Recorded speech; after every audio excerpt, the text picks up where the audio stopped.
buenas tardes, amigos, amigas, from up here in the Midwest and Michigan, where it's cold, but it's not bitterly cold.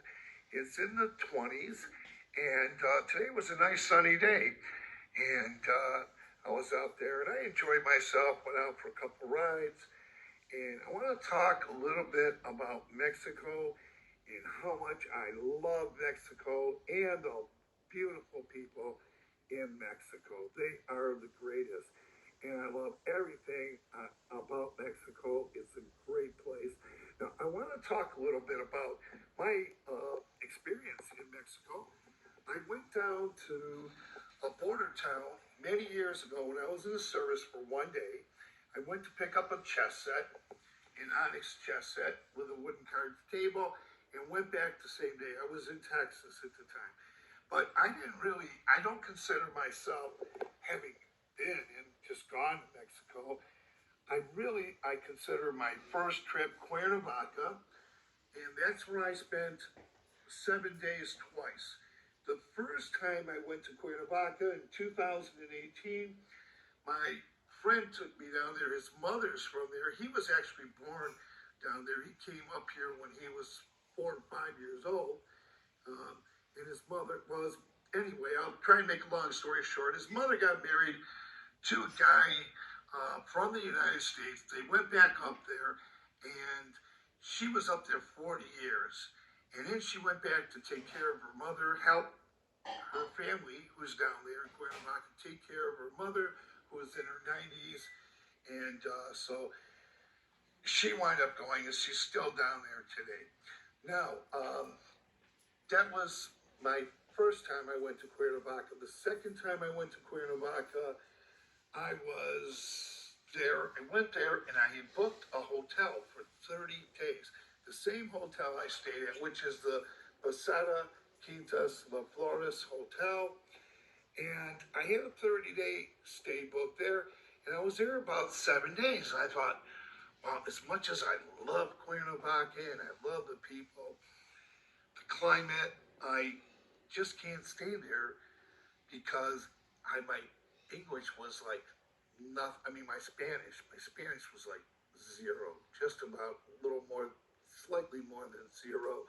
And at the time, and I thought, well, maybe I'll go somewhere else. And I have these 30 days, and the hotel, okay, they didn't charge me, so I looked for places where I did some research on places where there were more English-speaking people.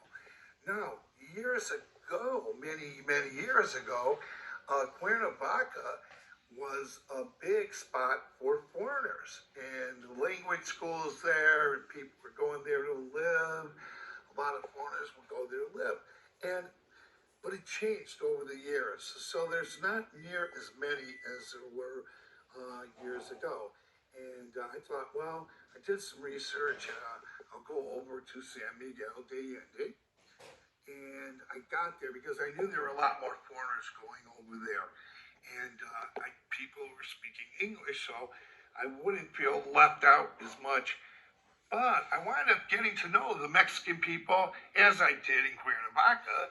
I was making friends there, but I got to know more Mexican people, and I got to know a lot of foreigners who were living there, traveled there, tourists, snowbirds. And I really loved. When I got to San Miguel de Allende, and excuse these hats, they're a little dirty because I wear them in the yard, I wear them out. I'll tell you more about that later. Some of these are old, and they got a lot of wear. But anyway, I loved San Miguel de Allende. From the moment I got there, I loved it. Now, I loved Cuernavaca too. But once again, my Spanish was like just above zero at the time. So I got to San Miguel de Allende and met some great people from the U.S., Canada, all over the world, and wonderful Mexican people. My Spanish started improving. I really loved it there. And I got there on a Friday night, and I stayed over the weekend. And by Sunday, I knew that's the place. I thought to myself, hey, I only booked 30 days, but I still have I could change my flights and stay for the rest of my tourist visa. So I wind up staying for the rest of my tourist visa in San Miguel de Allende. I leased an apartment for about 5.5 months to a company called Realty San Miguel. And it was a beautiful apartment. I'll go on. I can go on and on about that great place. So I spent my first snowbird season actually in San Miguel de Allende. Now, while I was in San Miguel de Allende, I went to Oaxaca City for 5 days, and I loved it there too. The climate is similar. It's similar to San Miguel de Allende, and also it's similar to Ajijic in the Lakeside area. Similar, I didn't say exactly the same, but similar. I picked up some art in Oaxaca City. I was there for 5 days, and this art is from a gentleman who made these, and he was selling them in the Zocalo, which is the main square, like the Jardín, and he was selling, or the plaza, people call it the Jardín Plaza, but over there it's the Zocalo, they call it. Same thing with Cuernavaca, they'll call it the Zocalo. So I bought those over there, and I bought some tubes, there's some drawings.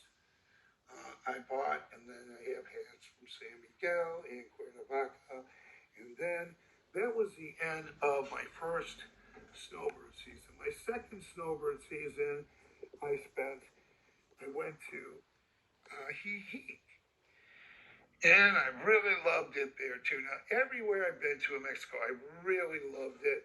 So I went to Ajijic, stayed there for 6 months, made some more friends. I made a lot of friends in San Miguel de Allende, but I also made some friends in Ajijic, and I really loved the Mexican people, and I loved the Lakeside area, so I decided to go back for my third snowbird season, which was my second snowbird season in the Lakeside, in Ajijic again, and the whole Lakeside area. So I'm going to show you some of the stuff. This is from my first trip to Ajijic in Lakeside, and this is something too, my first trip to Ajijic, my first snowbird season there. And okay, then I went back again. Okay, I had to wait 18 months, or I didn't have to. I just chose to because I didn't want to go back during the pandemic, and so I didn't. I missed a season, and then I went back there last September, and I don't mind these hats. That one was I didn't like to wear too much because I was walking. I tried to clean it, but there's a lot of sweat there. But I also have bought these hats here, the Chapala hat, which I wore occasionally or pretty frequently, and then the one I bought in Tlaquepaque. Now the Guadalajara hats, because I love the Tlaquepaque and I love Guadalajara too. The two Guadalajara hats I bought not this past snowbird season, but the snowbird season before. And you can see the one here, right there, it's from, I used to wear that a lot working in the yard, so it got a little dirty. And then this one here is another one I picked up. And if you ever see a guy in the plaza wearing a hat just like this, there's probably a pretty good chance that's my buddy from Canada because I bought him a hat exactly like that. And I bought another Canadian guy a hat exactly like that, but he's up in Canada. He's up in Halifax. I bought him a red one. So anyway, I like picking up this stuff and wearing this stuff up here because I like to tell people about my experience and my visits to Mexico and to traveling and the beautiful people that are in Mexico and what a beautiful country it is. So I like when people ask me about things because a lot of people I know, well, I've been to Puerto Vallarta, been to Cancun, been to Cabo San Lucas, been to Playa del Carmen, but not a lot of people have went, not near as many people have went to Ajijic. Or some people know about San Miguel de Allende, but Ajijic is like Ajijic, you know. But I think more people are learning about Ajijic and Chapala. in the area around there. Chicago's beautiful. All the cities around Ajijic and Lakeside area are beautiful. But a lot of people are learning more and more about these cities, and they're beautiful places. And I wanted to talk a little bit about this memorabilia. Now, these two wallets here, I always pick up about 4 to 6 wallets for my guy friends, and that's mine right there. I got stuff in it. But I like to pick up stuff for my sister, my friends' girlfriends, and different things for friends of mine. And I also pick them up stuff too. I have more stuff probably in a house somewhere here, Mexico. Uh, but more things and more things. And I just like to share. I just love Mexico so much. So I talked a lot, and I try to I could really go on and on and on and tell you about each city. I could go on and on and on, but tell you all the sights and things and experiences I had. But that's probably will be piecemeal in some other videos or something like that. But I really wanted to share this stuff with you, and I hope this wasn't a boring video, but I just want to tell everyone how much I love Mexico, and I tell my neighbors, I tell people around here, so many people, and hopefully one of my friends will come down there and see me the next time I go. So with that, I want to say, please touch that word, subscribe. Yeah, just tap on that word and subscribe to this channel. I'll do my best to get up some interesting videos. I hope this one wasn't too boring, but I just wanted to show you guys and tell you guys some of my experience and how much I love Mexico. And thanks for letting me share this. For those who, I hope some of you liked it. Well, anyway, buenas tardes, hasta luego. Have a great day, and thanks for viewing.